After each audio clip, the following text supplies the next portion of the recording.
La historia de la Unión Soviética no es homogénea, y a lo largo de su historia existieron distintas políticas económicas que condicionaron el desarrollo social del pueblo trabajador soviético. Las políticas económicas post-Stalin se alejaron del camino que se había trazado hasta entonces, y términos como autogestión, rentabilidad y eficiencia fueron introducidos en el interior del Estado soviético. Nikita Khrushchev tuvo mucho que ver con la degradación del sistema soviético, y aunque los comunistas recuerdan a Khrushchev como el mandatario que oficializó el revisionismo y emprendió la desestalinización tras el 20 Congreso del PQS, no se debe olvidar que la implantación de las reformas económicas de Khrushchev hizo que la política económica soviética fuera por otros derroteros que objetivamente acabaron sentando las bases materiales para su futuro desmantelamiento. ¿En qué consistió la política económica de Khrushchev? ¿Qué reformas implantó Khrushchev en la URSS? En este vídeo os hablaré de las principales premisas económicas khrushchevistas y las consecuencias que tuvieron en la economía soviética. Vamos con el vídeo, esto es Red Planeta, comenzamos.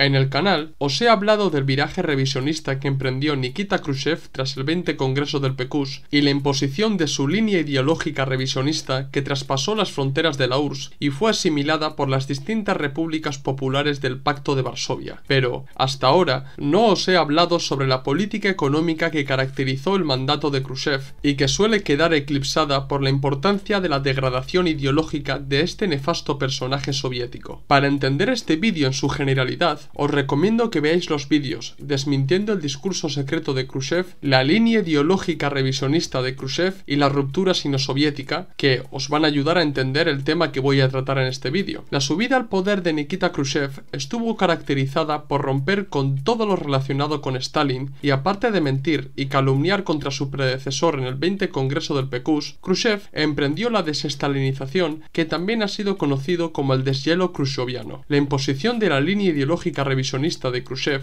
hizo que conceptos como Estado de todo el pueblo, tránsito pacífico hacia el socialismo y coexistencia pacífica con el imperialismo cogieran fuerza en la URSS, haciendo que el revisionismo y no el marxismo-leninismo fuera la ideología rectora del Estado y del Partido Soviético. El daño que causó Khrushchev al movimiento comunista internacional no tiene parangón, porque aparte de degradar ideológicamente el país de los soviets, provocar la ruptura sino-soviética y atacar a los albaneses, sentó las primeras piedras para la liberalización de la economía, que tuvo unas nefastas consecuencias en la vida económica del país. Nikita Khrushchev demostró ser un cuadro arribista que no dominaba el materialismo dialéctico y que carecía de la asimilación de las premisas básicas del marxismo-leninismo, por lo que las apuestas económicas liberalizadoras que se llevaron a cabo durante su mandato no fueron ideadas por él. En verdad, sería mucho pedir que Khrushchev llegara a ciertas conclusiones en materia de política económica, y lo que hizo fue abrazar los postulados económicos de terceros autores. Al calor del revisionismo que imperó en la URSS a partir del 20 Congreso del PQS, aparecieron economistas soviéticos que plantearon supuestas innovaciones para mejorar la economía soviética. La mayoría de las propuestas económicas que se hicieron en aquellos años iban encaminadas a acabar con lo que ellos llamaban el excesivo control de la planificación económica que en tiempos de Stalin no hubieran podido plantear. Objetivamente, con Khrushchev en el poder, las propuestas liberalizadoras fueron escuchadas amén de dejar atrás los años de Stalin. Uno de los economistas que más trascendencia cogió durante el mandato de Khrushchev fue Evsei Lieberman. Este economista ucraniano escribió en la revista Bolshevik y sus propuestas se centraron en el incremento de la producción industrial mediante la implantación de nuevos métodos de administración empresarial, y también prestó atención a los estímulos materiales monetarios de los trabajadores para incrementar la producción y lograr la eficiencia y la máxima rentabilidad de las empresas. Sus ideas están recogidas en sus obras Plan, Beneficios y Primas, Medios para elevar la rentabilidad de las empresas socialistas, y en otros artículos que escribió a lo largo de su vida. Durante esos años, las palabras eficiencia, rentabilidad y estímulos materiales cogieron importancia entre los economistas soviéticos, pero los comunistas han de descubrir lo que se esconde detrás de todas las consignas y los lemas que difunden las personas que se hacen pasar por marxistas. socialistas. Tal y como dice Jaime Canales Garrido en su libro Génesis, Vida y Destrucción de la Unión Soviética, lo que Lieberman proponía, en rigor y esencia, era otorgar mayor libertad a los directores de las empresas estatales para que estos decidieran qué y cuánto producieran ellas. En otras palabras, Lieberman, con independencia de la inmensa significación económica y política que presuponía su propuesta, estaba poniendo la primera piedra en el edificio de la restauración de las relaciones capitalistas de la economía soviética y, en consecuencia, en la creación de una capa social que, como lo mostraron los acontecimientos ulteriores, vendría a transformarse en el embrión de la futura oligarquía rusa. Para ser sinceros, la política económica de Khrushchev no era una política ideada por él, sino fue la asimilación de las propuestas de Lieberman que, debido a la importancia que alcanzó entre los economistas soviéticos, llegó a ser consejero económico de Khrushchev, de modo que, cuando se habla de la política económica de Khrushchev y las reformas que se derivaron de ella, en realidad se está hablando de la política económica de Lieberman. ¿En qué consistían las propuestas económicas de Lieberman y por qué chocaban con la política económica que había predominado en la URSS hasta ese momento? En los problemas económicos del socialismo en la URSS, Stalin aclaró que la economía soviética se basaba en la planificación de la economía y estaba condicionada enteramente por las leyes del desarrollo armónico de la economía, que suponía obligatoriamente la nivelación del grado de desarrollo de las fuerzas productivas y las relaciones de producción. Así lo explicaba Stalin. El poder soviético se apoyó en la ley económica de la armonía obligatoria entre las relaciones de producción y el carácter de las fuerzas productivas. Las fuerzas productivas de nuestro país, particularmente la industria, tenían carácter social, pero la forma de la propiedad era privada, capitalista. Basándose en la ley económica de la armonía obligatoria entre las relaciones de producción y el carácter de las fuerzas productivas, el poder soviético socializó los medios de producción, los hizo propiedad de todo el pueblo y de esta manera destruyó el sistema de la explotación y creó las formas socialistas de economía. De no haber existido esa ley y sin apoyarse en ella, el poder soviético no habría podido cumplir su tarea. La ley económica de la armonía obligatoria entre las relaciones de producción y el carácter de las fuerzas productivas pugna por abrirse camino en los países capitalistas desde hace tiempo, y si aún no se ha abierto camino y no tiene vía libre, es porque tropieza con la empeñadísima resistencia de las fuerzas sociales llamadas a desaparecer. Y Stalin continúa diciendo: la ley del desarrollo armónico de la economía surgió como oposición a la ley de concurrencia y de la anarquía de la producción bajo el capitalismo. Surgió sobre la base de la socialización de los medios de producción, una vez hubo perdido su fuerza la ley de la concurrencia y de la anarquía de la producción. Entró en acción porque la economía socialista únicamente puede desarrollarse basándose en la ley económica del desarrollo armónico de la economía. Eso quiere decir que la ley del desarrollo armónico de la economía da a nuestros organismos la posibilidad de planificar con acierto la producción social. En la historia, la ley económica de la armonía obligatoria se ha dado constantemente. Por ejemplo, cuando el desarrollo de las fuerzas productivas y las relaciones de producción no están en concordancia, ese modo de producción se ve superado por el siguiente modo de producción. Por ejemplo, dentro del feudalismo, la acumulación originaria permitió el desarrollo de las fuerzas productivas que propició que se produjera más en menos tiempo. Pero las relaciones de producción de servidumbre ponían trabas a las relaciones de producción capitalistas que se estaban gestando en el interior del feudalismo, de modo que el feudalismo acabó siendo superado por el capitalismo. Pero al modo de producción capitalista le ocurre exactamente lo mismo. El enorme desarrollo de las fuerzas productivas que se ha dado gracias al capitalismo ha hecho que las relaciones de producción capitalistas no correspondan a semejantes adelantos y sobre todo al carácter social del trabajo, por lo que el socialismo se presenta como el modo de producción que hace que el alto grado del desarrollo de las fuerzas productivas le correspondan unas concretas relaciones de producción que son las socialistas, en los que el trabajo social vaya de la mano de la apropiación de la riqueza creada por parte de los productores directos que son los trabajadores. Resumiendo, en la URSS se entendió que el socialismo recogió la socialización del trabajo que había provocado el capitalismo y abolieron la apropiación personal de la plusvalía por la social, haciendo que el capital sirviera realmente para la causa común de la sociedad y no para la acumulación personal de la burguesía. La ley de la armonía económica, en el que las relaciones de producción corresponden con el grado del desarrollo de las fuerzas productivas, permitió, como decía Stalin, que se pudiera planificar acorde a los intereses de la población y del mantenimiento del Estado soviético. Si no se hubiera hecho de esa manera, la URSS no hubiera estado en condiciones de crear el tejido industrial que hubiera creado los medios de producción necesarios para continuar con la producción de los bienes de equipo y de consumo. consumo y, lo más importante, partiendo de la autosuficiencia. Sin embargo, los postulados de Lieberman estaban destinados a otorgar mayor libertad a las empresas para que quedaran exentas de la planificación y pudieran regirse por ellas mismas. Pero aquí existe un problema. Si las empresas dejaran de lado la ley económica de la armonía obligatoria y apostaran por regirse por ellas mismas, siguiendo la ley de la máxima ganancia, empujados por la búsqueda de la eficiencia y la rentabilidad empresarial, provocaría que estas empresas persiguieran el máximo beneficio desligándose de su misión de cumplir con los intereses materiales de la población y permitirían que la ley del valor, que siempre actuó en los modos de producción mercantiles, se escapara al control de la planificación con todo lo que conlleva eso. Es totalmente cierto que el marxismo ha buscado el control obrero de la producción y que en la URSS se dio mucho más el control estatal de la producción, pero a cada momento concreto de la historia le corresponde una política económica determinada y para pasar al control obrero de la producción, anteriormente los productores, esto es, la clase trabajadora, ha de experimentarse a través del poder soviético en la gestión de la producción y esta misión se cumplía en la URSS a través de la planificación estatal. Solamente la experiencia a través del Estado soviético puede permitir que se vayan gestando los primeros gérmenes del control obrero de la producción para que llegado el momento el control estatal de la producción hecho a través de los planes quinquenales se transformen en el control estatal de la producción. Ahora bien, en las condiciones en las que se encontraba la URSS durante el mandato de Khrushchev no existían verdaderos gérmenes de órganos de control obrero de la producción. En el campo existían koljoses, esto es, cooperativas agrarias, pero todavía en la industria tan necesaria para el Estado soviético no existían estos órganos, por lo que otorgar mayor libertad a las empresas supondría que los directores de las empresas, coleguitas de la camarilla khrushchevista, obtuvieran mayor autogestión. En pocas palabras, en la situación de la URSS de Khrushchev, las propuestas de otorgar mayor libertad a las empresas no supondría el control obrero de la producción, sino el control de los directores de la producción, esto es, la creación de una camarilla burocrática de empresarios afines a la nomenclatura del partido que buscarían la total eficiencia y la rentabilidad de la empresa en vez de satisfacer las necesidades materiales del pueblo soviético. En cuanto a la búsqueda de la eficiencia y la rentabilidad empresarial, se debe recalcar lo siguiente. El problema de Lieberman y de Khrushchev y de ulteriores mandatarios como Kosygin y Brezhnev es que ellos no entendieron la rentabilidad empresarial a la manera comunista, sino a la manera de los economistas capitalistas contemporáneos. Buscar el aumento de la producción partiendo del incremento de la productividad no es nada malo, siempre que esto se busque partiendo de la planificación correcta y de la distribución equitativa de los bienes producidos. Pero aumentar la productividad para buscar la rentabilidad empresarial deja entrever que Lieberman no entendía dicha rentabilidad a la manera comunista, sino dejándose llevar por el influjo de la ley del valor. Stalin criticó estas posturas en los problemas económicos del socialismo y dice así: si ello fuera así, no se comprendería por qué en nuestro país no se desarrolla al máximo la industria ligera, la más rentable, dándole preferencia frente a la industria pesada, que con frecuencia es menos rentable y a veces no lo es en absoluto. Si ello fuera así, no se comprendería por qué en nuestro país no se cierran las empresas de la industria pesada que por el momento no son rentables y en las que el trabajo de los obreros no da el resultado debido y no se abren nuevas empresas de la industria ligera, indiscutiblemente rentable, en las que el mayor trabajo de los obreros podría dar mayor resultado. Si ello fuera así, no se comprendería por qué en nuestro país no se pasa a los obreros de las empresas poco rentables, aunque muy necesarias para la economía nacional, a empresas más rentables, como debería hacerse de acuerdo con la ley del valor, a la que se atribuye el papel de regulador de las proporciones de la distribución del trabajo entre las ramas de la producción. Es evidente que, de hacer caso a esos camaradas, tendríamos que renunciar a la primacía de la producción de los medios de producción en favor de la producción de los medios de consumo. ¿Y qué significa renunciar a la primacía de la producción de los medios de producción? Significa suprimir la posibilidad de desarrollar ininterrumpidamente nuestra economía nacional, pues es imposible desarrollarla ininterrumpidamente si no se da preferencia a la producción de medios de producción. La diferencia entre la manera de entender la rentabilidad entre Stalin y los khrushchevistas es que para el primero, la rentabilidad pasaba obligatoriamente por cumplir con los intereses del pueblo soviético, que pasaban obligatoriamente por el sostenimiento de una industria pesada que proporcionaría la base material para la creación de futuros medios de producción sin pedir a las fuerzas extranjeras capitalistas. Si Stalin hubiera entendido la rentabilidad empresarial dejándose llevar por la ley del valor, hubiera apostado por la industria ligera, que él mismo admitió que era mucho más rentable, pero Stalin era consciente parece que todo el desarrollo económico y productivo debía realizarse cumpliendo con las etapas pertinentes. ¿Qué quiero decir con esto? Lógicamente, el desarrollo de la industria ligera para producir bienes de consumo era necesario, y la historia de la URSS lo demostró sobre todo a partir de los 70, pero la industria pesada permitiría asentar unidades de producción capaces de crear medios de producción que, llegados a un determinado grado de desarrollo, servirían para destinarlos a la fabricación de bienes de consumo. La búsqueda de la rentabilidad marxista-leninista no es inmediata, esto es, no es dejarse llevar por lo que el mercado estipula en un momento concreto, sino se debe mirar más allá y entender que la verdadera rentabilidad consiste en que si en el futuro un país desarrolla la industria pesada, constará de las bases materiales para proseguir con la industria ligera y satisfacer las necesidades materiales de la población sin tener que depender del exterior. He ahí la verdadera rentabilidad, porque si en el futuro la URSS debería recurrir a la compra de bienes de consumo en el exterior, la supuesta rentabilidad por la que abogaba Lieberman se esfumaría por completo al tener que pedir cosas fuera de la frontera soviética. Esto es, poner la rentabilidad de una rama de la producción o empresa por encima de la rentabilidad de la economía del pueblo, poner la rentabilidad inmediata por encima de los intereses del futuro desarrollo de la economía nacional, no va acorde con las enseñanzas del marxismo-leninismo y, sobre todo, no va en concordancia con el desarrollo del poder soviético. La búsqueda de la eficiencia empresarial también es un objetivo que se persigue en el socialismo, pero el principal índice con el que medir, en última instancia, la eficiencia económica de la producción es el grado en el cual la producción satisface y responde a las necesidades de la sociedad. Esa es la manera de tratar la cuestión de la eficiencia en el socialismo. Pero, ¿los khrushchevistas trataban de esta manera la eficiencia? No. Los revisionistas soviéticos entendieron la eficiencia empresarial como la búsqueda de los máximos resultados con los mínimos esfuerzos. Objetivamente, no hay nada de malo en que se busque los máximos resultados con los mínimos esfuerzos, e incluso en los años de Stalin, esto fue perseguido por el poder soviético por dos vías: el incremento de la producción en comparación con lo fijado en el plan y a través de la reducción de costos. Es más, cumplir con esta premisa era premiado materialmente. No obstante, los nuevos gestores de la economía soviética pusieron la ganancia como la base principal para la eficiencia empresarial, transformando la máxima de máximos resultados con los mínimos esfuerzos por la máxima de máximas ganancias con menores costos. Situar la ganancia como la pieza fundamental de las empresas era dejar que la ley del valor actuara como en el capitalismo y que la ley económica de la armonía obligatoria fuera desplazada por esta. También es cierto que el socialismo debe preocuparse por el estímulo monetario material de los trabajadores para aumentar la productividad y que esto va íntimamente ligado con el desarrollo de las fuerzas productivas. Para el autor hispano-soviético Joaquín Rodríguez Coronado, los estímulos monetarios y materiales deben ser claves para el socialismo, porque el factor ideológico y el patriotismo tienen un límite y, sobre todo, la llegada del revisionismo a la URSS acabó de un plumazo con el factor ideológico para empujar a la productividad hacia adelante. Lieberman hizo hincapié en estos estímulos, pero lo que escondieron los khrushchevistas es que Stalin también estaba de acuerdo con este punto. Es más, durante los años de Stalin, la estimulación material y monetaria de los trabajadores era una práctica que se daba en el funcionamiento de la remuneración dentro de la producción soviética. ¿Que había que hacer más esfuerzos en ese sentido? Ahí estoy de acuerdo, y concuerdo con Lieberman en este punto, precisamente porque no siempre surgirán obreros estajanovistas empujados por el patriotismo revolucionario que por iniciativa propia aumenten su rendimiento del trabajo, por ende, la productividad. Los estímulos monetarios son necesarios en el socialismo para incentivar a los trabajadores y procurar que aumente la productividad. Es verdad que las propuestas de Lieberman solamente fueron puestas en marcha en 400 empresas soviéticas y no fue aplicada enteramente en la URSS, por lo que los efectos de sus propuestas no podrían tener una gran trascendencia nacional. Sus propuestas fueron recogidas por Kosygin y aplicadas de forma masiva en la Unión Soviética mediante su famosa reforma, pero esto lo trataré cuando haga un vídeo hablando de la política económica de Brezhnev. Entonces Khrushchev no aplicó reformas económicas, sí que las aplicó, y el peligro de todas estas ideas es que fue calando dentro de las altas esferas la búsqueda de la eficiencia y la rentabilidad empresarial a través de la autogestión empresarial, que a la postre acabaría siendo autogestión de los directivos de las empresas coleguitas de la camarilla khrushchevista. Guiado por esta percepción, Khrushchev aplicó las siguientes reformas. En busca de la rentabilidad y la reducción de costos, Khrushchev impuso nuevas normas de trabajo como la congelación de los salarios salarios mínimos, a la par que aumentaron las cuotas de producción exigidas por el Estado a las empresas no descentralizadas o que no iban a constar de la ya explicada autogestión. En aras de la rentabilidad y la concesión de la autogestión a los koljoses, ordenó el cierre de las estaciones de tractores y maquinarias encargadas de suministrar a los koljoses toda la maquinaria agrícola necesaria. A partir de ese momento, los koljosianos se vieron obligados a comprar a precios más caros la maquinaria necesaria para sacar adelante la producción agrícola. Este hecho se agravó porque en aquel momento los koljoses carecían de talleres e instrumentos necesarios para reparar los equipos y tampoco tenían dónde almacenar la maquinaria agrícola. Bastantes koljoses se vieron obligados a ser desmantelados por la inviabilidad de mantener la cooperativa, lo que trajo la destrucción de aldeas porque fueron declaradas no rentables. Los campesinos se vieron obligados a pasar a los sovjoses o granjas estatales o emigrar a la ciudad. En 1959, Khrushchev y el Comité Central del partido decidieron emprender una segunda colectivización con el que obligaron a los koljosianos vender el ganado que tenían como propiedad personal y garantizado por la Constitución soviética de 1936, y se prohibieron las pequeñas huertas domésticas. Estos hechos dañaron la economía de los koljosianos, que gracias a las pequeñas huertas y al ganado que tenían como propiedad personal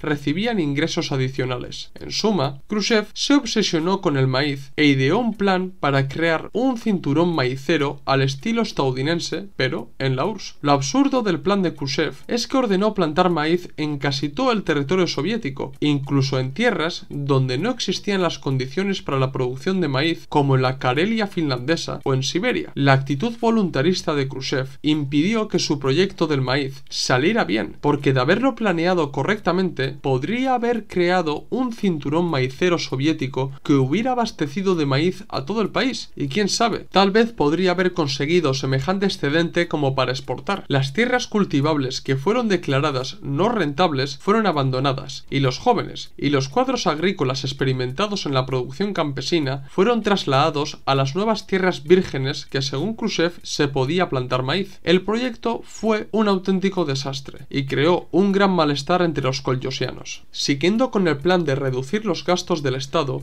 Khrushchev anunció una ley llamada Una nueva y significativa reducción de las Fuerzas Armadas, con el que 1.300.000 soldados y oficiales fueron despedidos de las Fuerzas Armadas. En aras de economizar, Khrushchev redujo la plantilla y los gastos de la Fuerza Aérea Soviética, argumentando que disponer de misiles balísticos les permitía reducir el número de activos en la Fuerza Aérea. A su vez, Khrushchev rompió con el plan que tenía Stalin de crear una verdadera flota marina que pudiera competir de tú a tú con la marina británica y la estadounidense, pero Khrushchev y su camarilla decidieron desechar este plan. Lo irónico de todo esto es que Khrushchev argumentó que la reducción de las Fuerzas Armadas soviéticas era un claro ejemplo de que la URSS abogaba por la paz en el mundo. Sin embargo, la mayoría de los estados capitalistas del mundo, como Estados Unidos, Reino Unido, Francia o la República Federal de Alemania, no hacían otra cosa que aumentar sus gastos en defensa. Nikita Khrushchev juró que alcanzarían y superarían a los Estados Unidos en todos los aspectos y sobre todo en el desarrollo de la vida diaria, y recalcó que era necesario dar un pequeño margen al consumismo para dar salida a los bienes de consumo que se producían en la URSS. El peligro de la incentivación del consumismo fue que objetivamente la URSS nunca tuvo la capacidad que tuvieron los países capitalistas de producir bienes de consumo. Los soviéticos siempre se enfocaron en la industria pesada y la consiguiente producción de bienes de equipamiento, de medios de producción y de capital. El fomento del consumismo al estilo khrushcheviano hizo que los soviéticos y en general la mayoría de los países del bloque del este se compararan con el estilo de vida consumista de los países capitalistas y se empezara a gestar una percepción de inferioridad respecto a ellos. En la URSS comenzó a aflorar la idea de que el trabajo en beneficio de la sociedad era un fraude, y los países capitalistas utilizaron la propaganda para demostrar que su nivel de vida era mejor que el de los países socialistas, pero omitiendo siempre que en los países capitalistas los bienes de consumo y sobre todo los artículos de lujo solamente estaban a disposición de los ciudadanos con mayor poder adquisitivo y que no era la tónica general del pueblo trabajador. Pero el cáncer que creó Khrushchev en la sociedad sociedad soviética perduró en el tiempo hasta el propio desmantelamiento de la URSS. Los errores económicos de Khrushchev acarrearon muy malos resultados para el país de los soviets. Con Khrushchev, el Estado soviético tuvo que comprar alimentos del exterior, creando una dependencia para con los países capitalistas. Además, la compra de alimentos del exterior hizo que Khrushchev agotara prácticamente las reservas de divisas y tuviera que tirar del oro para la compra de granos y otros alimentos. En 1962 se elevaron los precios de distintos artículos, por ejemplo, la carne y la mantequilla subieron en un 30%. A consecuencia del encarecimiento de la vida, en 1963 introdujeron las tarjetas de racionamiento de pan que se habían dejado atrás en 1947. Y he aquí algunos de los datos de la producción soviética durante el mandato de Khrushchev. La cosecha cayó de 134 millones de toneladas a 107,5 millones de toneladas de grano. En 1964 la producción de carne volvió a caer a niveles más bajos que los de 1958. Los ritmos de crecimiento de la agricultura cayeron al 1,5% cuando en 1958 era de 7,5%. Las reformas económicas de Khrushchev trajeron malestar y en la ciudad rusa de Novocherkassk, región de Rostov, este descontento se intensificó y derivó en una huelga y manifestaciones contra las autoridades. Estas manifestaciones fueron reprimidas por primera vez en la historia de la Unión Soviética por fuerzas del ejército, que abrieron fuego contra los manifestantes desarmados. De acuerdo con los informes oficiales soviéticos, 22 personas murieron y 87 quedaron heridas. Además, 116 manifestantes fueron condenados por su participación y 7 de ellos ejecutados. La información sobre la masacre fue totalmente prohibida por el gobierno de Khrushchev, pero se hizo conocida a través de publicaciones clandestinas. La política económica que asimiló Khrushchev